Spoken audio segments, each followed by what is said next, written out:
I am in a way leaving a dualism in my life that was very difficult, and some of it was a career choice and faith choice. So now I don't have to have any dualism, but I started to feel that when it came to marijuana in my public, being true that I did it. Like there was a bit of shame attached from my past, which would be because oh yeah, guy was a pastor now he's smoking weed. Well, of course I went through a divorce. Guy's both dumbed up, probably lives in a whatever, has Yeah. other ideas of what's happening with Yeah. me. Yeah. But it became so good that I was just like, this is so good for me. And I am now more productive in every way that I just going to have to be open about it. Yeah. And then we decided to do this podcast together. And I was like, Right. well, I don't want to hide our podcast. Yeah. So I had to like come out as a weed smoker, and it was like, And but it was so good beautiful because I got to Yeah. watch from afar and I could feel it, from episode 1.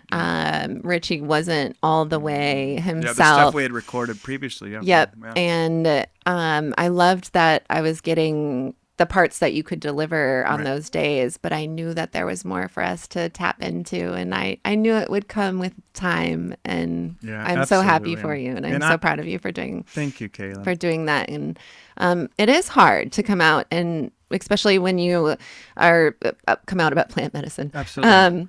Or anything, I'm sure. But Yeah. but as it was a coming out because you're a religious minister and there's a certain expectation, a certain perception, and you're going to disappoint half the people and excite the other half. Right. Yeah. Yeah. And I went through that, when I launched Happy Trails, and then I went through that again in my divorce. And I remember feeling like, oh, I can't tell anybody that I'm using this plant so much because She's it was divorced, just now she's smoking weed. Yeah, right. Yeah. And I remember it was 3 months of, I did feel like my intake is a lot, but if I wasn't doing that, I was in such a dark space and I was telling myself all of these things that were not true.